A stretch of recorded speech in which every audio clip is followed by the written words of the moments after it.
Leroy's going to take us through all the action, and very, very hard done by the Hartlepool fans. Absolutely. It's all come apart, hasn't it, in the last 2 or 3 minutes of that half. Hartlepool were given as good as they got, but if you don't take your chances against any side, especially a Premier League side, you're going to get punished, and they have been punished, and Barami did very well to finish off that half chance, no more than that. That Barami is a bit of an animal, and he took this chance very well indeed just before half-time. Yeah, and, you know, this is poor defending. You see, like, they've got Dean McKelly out there, and they get nowhere near him. They allow him to get his head up and pass the ball into the box. Now, when you give somebody that much space, you're going to have problems. The ball falls kindly to Barami, and he finishes off well, but they've got to get tighter when anybody comes in and around the box, and that was the problem. There, yeah, you can say a little bit unfortunate with Nelson just ricocheting off his left foot to Barami, but that's still a very good first-time finish, instinctive finish through the legs of Nelson and in the bottom corner. What do you think he'll do in the second half? Any changes for Chris Turner, or do you think he'll keep it as it is? Well, you know what? They haven't done a lot wrong, Hartlepool. You know, I think that the goals have come out the blue. It's a real blow. It changes his team talk. I think he's going in saying well done to the players. 3 minutes before the end of that half, they're going 2-0 down. He'll ask them to go and do the same again. Start the second half off as they did.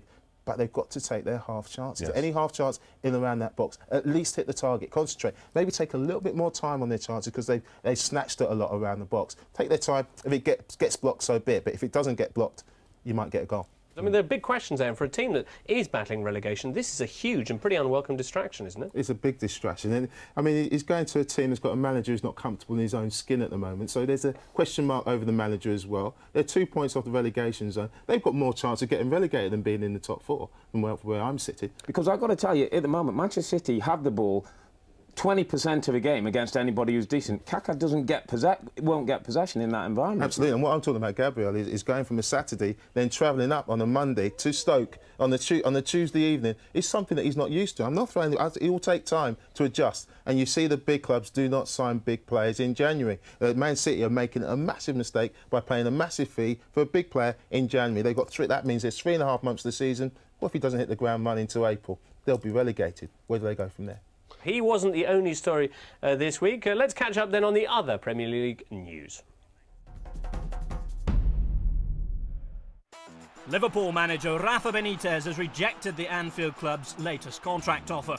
48-year-old Benitez says he'll only accept the deal if he gains more control over football matters. And all this going on as well, it's come back to the surface. He doesn't like Rick Parry because of the Jurgen Klinsmann thing. He knew about them speaking to Jurgen Klinsmann, and he's kept his powder dry to try and get his own back. He'll try and get Rick Parry out of that football club. Well, Leroy, I'm moved to point out that Chelsea are still third in the Premier League, only 4 points off the top. So is it really a crisis? It absolutely is. They should be top of the table. They've got the best players. They've got the best squad. I tipped them to win the title because I thought that they just had the whole package. You're it hasn't happened. I'm bitter. They've made me look silly, James. And the thing is, you know, when we look at Drogba today, apparently he's been left out of the squad. And we talk about Drogba's goals and the way he plays, the way he goes forward, the way he creates space. But against Man United, he was just an absolute nonsense. He just he wasn't motivated. He didn't put himself about. He was weak. You know, and at times it was absolutely embarrassing. You look at that, he pulls out of that tackle, and, you know, Didier Drogba in full flight goes right through that defender. I mean, before the Southend game, he told everybody that he was going to change to a zonal marking. So Southend obviously went out and did a set piece. This is Adam Barrett, who's great. He's a great attacking the ball. And Robbie and I were talking about it before. If you're in zonal marking, you have to attack the space in front. If you've got someone coming in between two defenders, neither of them is going to go for it. And that's the case there. And he's also got no one on the post. I don't know about Robbie, but I always like people on the post because they can kick it off the line. He has no one on the post, so that's 2 mistakes. If I'm the owner of the club, I say, Harry, can you do a better job with these players than Juan de Ramos can? And if he says yes, then you go and then he goes and he does a better job with these players. Not like, oh, look, well, you know, I'm going to get rid of Darren Bent and bring in Defoe and do this and do that. You know, anybody can go and spend a hell of a lot more money and bring in a whole new set of draft of players. But Gabby, the point is, Harry's never done that. That's why he got the job. He's always gone in and he's a wheeler dealer. He's a guy, he's like a second-hand car dealer.